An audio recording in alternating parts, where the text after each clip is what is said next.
మోకాల నొప్పులకు ఎటువంటి సర్జరీ లేకుండా ఎపియాన్ పెయిన్ క్లినిక్ అందిస్తున్న అత్యాధునిక చికిత్స. Welcome to Suman TV. మెంతులు ఇవి జుట్టుకు బాగా పనిచేస్తాయని అందరూ చెప్తూ ఉంటారు. అయితే మెంతులతో పాటు ఒక సీక్రెట్ ఇంగ్రీడియంట్ ఉంది. దాంతో కలిపి ఆ పేస్ట్ని అప్లై చేయడం వల్ల జుట్టు విపరీతంగా పెరుగుతుందట. మరి వివరాలు తెలుసుకుందాం. ఈరోజు మనతో పాటు ఉన్నారు ప్రముఖ pulse balancing specialist doctor Uma Venkatesh గారు. డాక్టర్ గారు నమస్తే. నమస్తే. డాక్టర్ గారు, జనరల్గా జుట్టు పెరగడం కోసం చాలా రకాల ప్రయత్నాలు చేస్తూ ఉంటాము. సో అయితే మీరు చెప్పారు మెంతులు బాగా పనిచేస్తాయి, అంతేకాదు మెంతులతో పాటు ఒక సీక్రెట్ ఇంగ్రీడియంట్ కూడా ఉందని. అసలు ఏంటది? దాని ద్వారా జుట్టు ఎలా పెరుగుతుంది? మెంతులుతో బాగా మనకి పెరుగుతుంది హెయిర్ అనేది. ఎందువల్ల అంటే మెంతులు కోల్డ్ ఇస్తుంది బాడీకి, హీట్ని తగ్గిస్తుంది. హీట్ అనేది ఉన్నప్పుడు మీరు ఏమి పైన అప్లై చేసుకున్నా కూడా అది మనకి హెయిర్ అనేది గ్రోత్ ఉండదు. సో వాటర్ ఎనర్జీ అనేది ఉండాలి బాడీలో. వాటర్ ఎనర్జీ కరెక్ట్గా మెయింటైన్ చేయాలంటే మెంతులు పనిచేస్తుంది. ఓన్లీ మెంతులతో ఎలా చేసుకోవచ్చు అంటే మెంతులు పౌడర్ చేసి పెట్టుకొని అదేంటి olive oil and the sesame oil and the coconut oil 3 ఈక్వల్గా ఒక 100 ml అనుకోండి వేసేసుకొని 3 గాజు సీసాలో పోసుకొని ఈ పౌడర్ని ఒక ఇంత పౌడర్ ఒక 5-6 స్పూన్లు 5-6 స్పూన్లు దానిలో వేసేసుకొని ఎండలో పెట్టేసుకోవాలి. అంతే, దానికి కాచేదంతా ఏం లేదు. ఎండలో పెట్టేసుకుంటే ఈ రెండు మిక్స్ అయ్యి ఆయిల్స్ 3 ఉన్నాయి, ఈ మెంతులు పౌడర్ ఉంది, మిక్స్ అయ్యి దాని కలర్ మారిపోతుంది. గాజు సీసాలో పెట్టాలి. ఎండలో పెట్టేసుకున్నాం అనుకో అది కలర్ మారిపోతుంది. మనకి చూడడానికి కూడా మెంతులంతా దానిలో వచ్చి ఆ ఎసెన్స్ అంతా దానిలో తీసుకొని కలర్ మారుతుంది. ఈ ఆయిల్ ఒక 2 to 3 days ఎండలో మంచి ఎండ ఉన్నప్పుడు చేసుకోవాలి. ఇప్పుడు మనకి సమ్మర్, ఇప్పుడు చేసుకుంటే బాగుంటుంది. సో దీన్ని డైలీ అప్లై చేసుకుంటూ ఉన్నా, నైట్ అప్లై చేసి పొద్దున్న వాష్ చేసుకున్న హెయిర్ అనేది పెరుగుతుంది. ఇంకొకటి ఏ విధంలో చేయొచ్చు అంటే అలోవెరా ఉంది కదా, అలోవెరాని సైడ్లో కట్ చేసి మధ్యలో ఒక లేయర్ లాగా కట్ చేసి దాని మధ్యలో మెంతులు పెట్టేయాలి. మెంతులు పెట్టేసేసి మళ్ళీ దానికి ఒక పెద్ద తాడు వేసి కట్టేసేయాలి. కట్టేస్తే ఒక 2 to 3 daysకి దానిలో మొలకలు వస్తాయి మెంతుల్లో నుంచి. ఆ మొలక వస్తుంది కదా, అప్పుడు 3 daysకి అది చూసుకోవాలి, మనకు కనిపిస్తూ ఉంటుంది కదా, 2 days 3 daysకి మొలక వస్తుంది. ఆ మొలక వచ్చిన దాన్ని తీసి మనం ఆయిల్ కాచుకోవాలి. మళ్ళీ సేమ్ ఒక నువ్వుల నూనె, olive oil and the coconut oil 3. లేదు నాకు 3 ఆయిల్ పడలేదు అనేవాళ్ళు ఒక ఆయిల్ వేసుకున్నా పర్వాలేదు. అంటే ఇది కాంబినేషన్ ఆఫ్ 3 ఆయిల్స్ ఓల్డ్ మెథడాలజీలో అనమాట.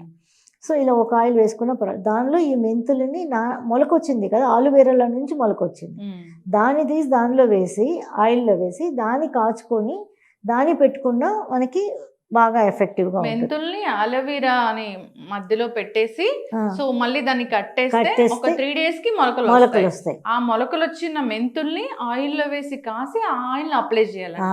అది ఓకే. సో మొలక వస్తుంది అనమాట. మామూలుగా బయట మొలక వస్తే కాదు, అలోవెరా ఎసెన్స్ తీసుకుని అది మొలక వస్తుంది. కాబట్టి మనకి అలోవెరా సపరేట్ వేసే పని ఉండదు అనమాట. ఇది చాలా ఎఫెక్టివ్గా ఉంటుంది అనమాట. ఇంకొకటి ఏంటంటే ఓన్లీ మెంతులు మనం నానబెట్టుకొని మెంతుల్ని ఫుల్గా తలకు ఫుల్గా పిండిలాగా పట్టించేసి తలకు ఫుల్గా పెట్టేసేసి వాష్ చేసుకోవడం. 1 hour తర్వాత వాష్ చేసుకుంటూ ఉంటే ఇది అవుతుంది. ఇంకొకటి ఏంటంటే మెంతులతో పాటు మనకి మినప్పప్పు ఇడ్లీలోకి నానబెట్టుకునే పిండినే వేసేసుకోవచ్చు. మినప్పప్పు సగం వేసుకుంటే సగం వచ్చి మెంతులు వేసుకోవాలి. Equal quantity. అంటారా? పొట్టు మినపప్పు, మామూలు మినపప్పు అయినా పర్వాలేదు, దానికేం లేదు. పొట్టు మినపప్పు అయినా పర్వాలేదు, దానికేం ఏదైనా పర్వాలేదు. కానీ ఈక్వల్ క్వాంటిటీ మినపప్పు అండ్ మెంతులు, ఇది 50 grams ఉంటే అది 50 grams వేసుకొని నానబెట్టుకొని అది పట్టించామనుకోండి, ఫుల్గా కుదుళ్ళ నుంచి పట్టిస్తే తల ఎలా వస్తుందని అంటే అంత బ్రైట్ వస్తుంది వాష్ చేసినాక. అలా మనం పార్లర్కి వెళ్ళేమో చేసుకుంటూ ఉంటారు కదా, అవన్నీ అవసరం లేకుండా అంత బ్రైట్నెస్ వస్తుంది అనమాట. కానీ పట్టేస్తుంది, జిగుడులా పడుతుంది.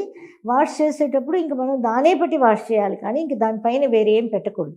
1 dayకి నెక్స్ట్ డే ఒక 1 or 2 days తర్వాత మళ్ళీ పెట్టుకోవచ్చు అనమాట. అలా పెట్టి వాష్ చేస్తే ఉన్న ఆయిల్, నైట్ ఏమో ఈ ఆయిల్ పెట్టి ఉంటాం, నెక్స్ట్ ఏమో ఇది పెట్టి ఒక 1 గంట సేపు పెట్టేసి నానబెట్టి వాష్ చేస్తే చాలా మంచిగా హెయిర్ షైనింగ్ రావడం దగ్గర నుంచి ఆ కుదుళ్ళకి బలం ఇస్తుంది. ఆ కుదుళ్ళకి బలం అని అంటే హీట్ తగ్గిస్తుంది తలలో. ఆ హీట్ తగ్గించినప్పుడు న్యాచురల్ గ్రో ఆఫ్ హెయిర్ ఉంటుంది అన్నమాట. సో ఇలా చేసుకున్న హెయిర్ గ్రోత్ ఉంటుంది అనమాట. ఓకే. సో జనరల్ గా అంటే హెయిర్ గ్రోత్ కోసం చాలా రకాల ఆయిల్స్ అనేవి వాడుతుంటారు డాక్టర్ గారు. సో అంతేకాదు రకరకాల ప్యాక్స్ అనేవి వేస్తూ ఉంటారు కూడా. సో అయితే ఇది న్యాచురల్ గా అవును. పూర్తిగా. ఇప్పుడు అవును. అలోవెరాలో మొలిచిన మొలకలు అంటే ఎంత అవును. మీరు చెప్తుంటేనే అనిపిస్తుంది ఎన్ని మెడిసినల్ వాల్యూస్ ఉంటాయని. ఉంటాయని అది ఎస్. అది కొంచెం కష్టం. అది మనం పెద్ద పెద్ద పీస్ తీసుకోవాలి. దాన్ని ఇలా మధ్యలో చీల్చేసి మధ్యలో పెట్టేయాలి. దీన్ని పెట్టేసి ఒక తాడు పెట్టి కట్టేసేయాలి. ఎందుకంటే ఆలువేరాకి మీకు వాటర్ లేకపోయినా ఏమి లేకపోయినా పెరుగుతుంది. అది చెట్టులోనే కాదు, బయట తీసి పెట్టేసి ఉన్నా దానికి ప్రాణం ఉంటుంది కదా, కర్పక మూలిగా అంటారు దాన్ని. కాబట్టి దానికి చాలా మంచి హెయిర్ గ్రోత్ ఉంటుంది అనమాట ఇలా ట్రై చేస్తే. So and same quantity of ఈ మెంతులు అండ్ మినప్పప్పు అది షైనింగ్ కూడా బాగా వస్తుంది. కండిషనర్ లా ఉంటుంది, షైనింగ్ బాగుంటుంది. ఒక హెయిర్ ఎండలో వెళ్తుంటే మెరిసిపోతూ ఉంటుంది అనమాట అది వాష్ చేస్తే. ఇంకా మనం కొబ్బరి పాలు, ఓన్లీ కొబ్బరి పాలు, కొబ్బరికాయ కొట్టేసి కొబ్బరి పాలు తీసుకొని ఆ కొబ్బరి పాలని తల ఫుల్గా పెట్టేసి మనం వాష్ చేసినా కూడా అంత షైనింగ్ వస్తుంది, హెయిర్కి అంత నరిష్మెంట్ ఇస్తుంది. ఎందుకంటే కొబ్బరి నూనెకి బదులుగా కొబ్బరి పాలు పెడుతున్నాం మనం, అది కూడా అంత నరిష్మెంట్ ఉంటుంది, అంత హెయిర్ షైనింగ్ కూడా అంత బాగుంటుంది అనమాట. కొబ్బరి పాలు ఓన్లీ కొబ్బరి పాలు. ఎస్, ఖచ్చితంగా డాక్టర్ గారు. సో జనరల్గా అంటే ఇక షాంపూ అంటే ఎలాంటిది వాడాలంటారు? షాంపూ అనేది వాడడం అనేది రైట్ కాదమ్మా, దానిలో చాలా కెమికల్స్ ఉంటాయి. కాబట్టి మనం పాతకాలం మెథడాలజీకి వెళ్ళిపోవాలి. అది అందులో గుంకుడికాయ ఉంటుంది కదా, గుంకుడికాయ కొట్టేసుకొని రాత్రి నానబెట్టుకొని దానిలోనే మెంతులు కొంచెం నానబెట్టుకోవాలి. మెంతులు కొంచెం నానబెట్టుకొని నెక్స్ట్ డే మార్నింగ్ మెంతులు అది బాగా మనం పిసికేసినా లేదు మిక్సీలో వేసుకున్నా పర్వాలేదు, వేసేసుకొని దానిలో మనం వాష్ చేసామనంటే ఇంకా హెయిర్ అనేది బాగా ఊడిపోకుండా ఉన్నది మనం కాపాడుకోవడం అవుతుంది, ఇంకా పెరగడం కూడా ఈజీ ఉంటుంది. షాంపూ అనే దానికన్నా కూడా షాంపూ అయితే ఎట్టి పరిస్థితుల్లో వాడద్దు.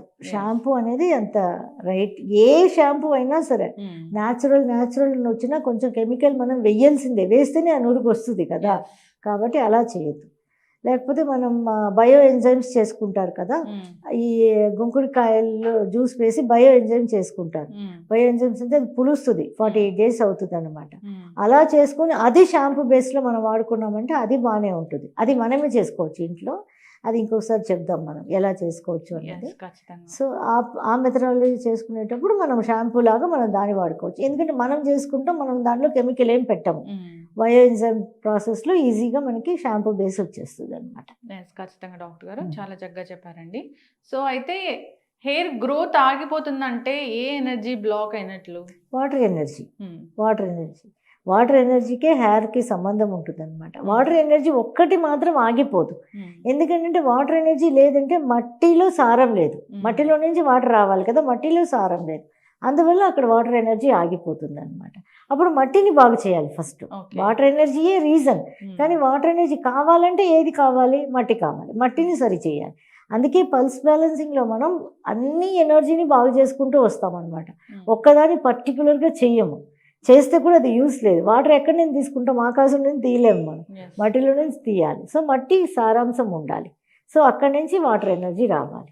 ఖచ్చితంగా డాక్టర్ గారు చాలా చక్కటి ఇన్ఫర్మేషన్ ఉంది. జుట్టు పెరగడం కోసం, జుట్టు ఎందుకు పెరగట్లేదంటే ఎనర్జీ బ్లాక్ అయిపోయింది, దాన్ని పల్స్ బ్యాలెన్సింగ్ ద్వారా మనం కరెక్ట్ చేయొచ్చు. అంతేకాదు ఈ మెంతులు ఇలాంటి హోమ్ రెమెడీస్ చాలానే ఉన్నాయి. సో మీరు చెప్పిన విధానం ద్వారా అందరు కూడా ట్రై చేసి జుట్టు బాగా పొడవైన జుట్టు సొంతం చేసి, పొడవైన జుట్టు చాలా మందికి ఇష్టం, కొంతమంది కట్ చేసేసుకుంటున్నారు కదా, ఎంత ఉన్నా కట్ చేసేసుకుంటున్నారు. సో ఏదైనా దానికి హెయిర్కి బలం ఉంటుంది, ఫస్ట్ ఆఫ్ ఆల్ బలం ఉంటుంది, అది పెరుగుతుంది. అవసరం లేని వాళ్ళు కట్ చేసుకుంటారు, షైనింగ్ ఉంటుంది బాగా.